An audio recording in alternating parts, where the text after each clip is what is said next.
you doing? Pretty good. What do we got? Got something very special here. I have the Olympic torch from the 1984 Summer Games, which I actually ran with the torch. It was the most phenomenal thing I've ever done in my life, and I even signed autographs after. The Olympic flame has been part of the Olympic Games since ancient Greece. They keep it burning to represent man's control over nature. I have no doubt that it's authentic. The problem is, I have no idea what it's worth. So I called in my guy, Jeremy, to help me out. In the world of international sports, there's no symbol more profound than an Olympic torch. This particular year, there's 5,000. With this particular torch being as available as it is, in today's economy, they sell very consistently from around $1,200 up to about $1,700. I thought it'd be worth a lot more. All right, thanks, Jeremy. Anytime, Rick. Appreciate it, man. All right, Corey. So how much do you want for it? 5,000. I can't do it. 1,000 would be it.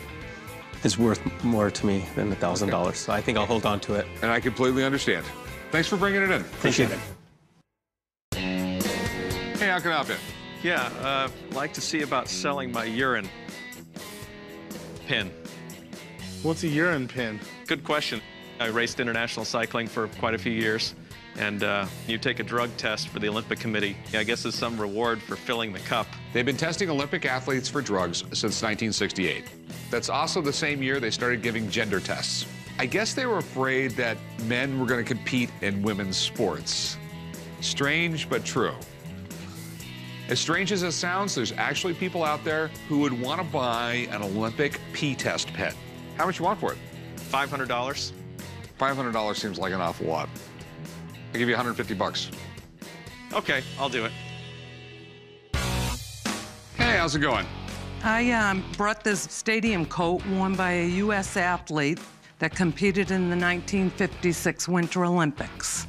Where did you get this thing? I bought it at a thrift store in New England. The 1956 Winter Olympics was the first to be broadcast on television in multiple countries all over the world.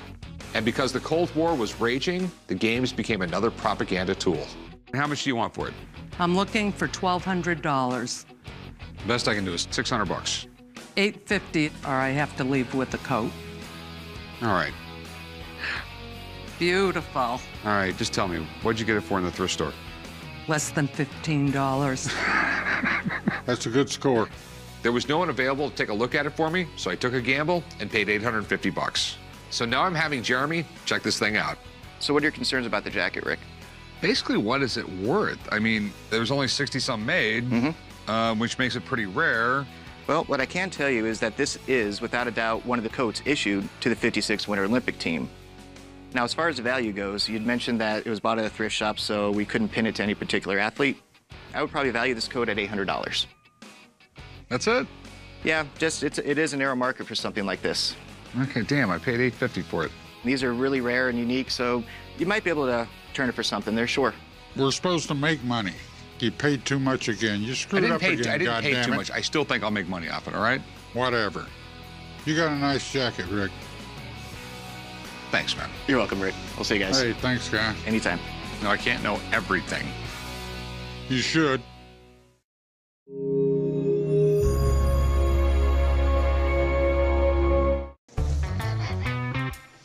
What in the hell is that? It's a big golden Dick Nixon. But I think it was made to be worn. You look like a bobblehead.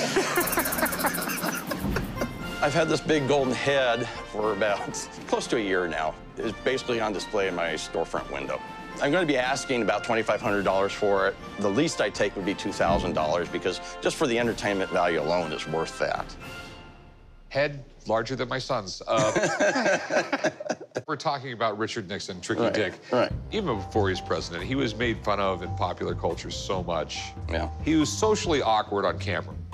Became president in '69. I mean, there was some good things he did. He opened up relations with China, got some treaties done with the Soviet Union, and it was some serious economic troubles that he tried to get us through, too. You know, he wasn't all a bad guy. Why does this exist? Well, that's a good question.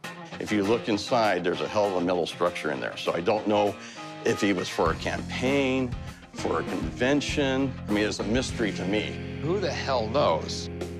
After the Watergate scandal and his resignation, Nixon only became a bigger target for critics and the media, and he still is today. But I really don't think there's a big market for giant foam Nixon heads. You want to sell this to me? Yes, I'd love to sell it to you. Just for laughs, what do you want for it? I'd like to get $2,500. You said for laughs. Why would anyone want it? Entertainment value. If I could have got $1 for everybody that came up and posed with him like this, I would have made all my money back. That's probably what you're gonna have to do with it. It's funny, but no one's gonna buy a head. Have a good one, man. Yeah, I can't buy Glad you enjoyed it. See ya. All right. I really can't believe that he didn't show more interest in buying it for the entertainment value alone. It's going back to my store window and let people look and take pictures with it again.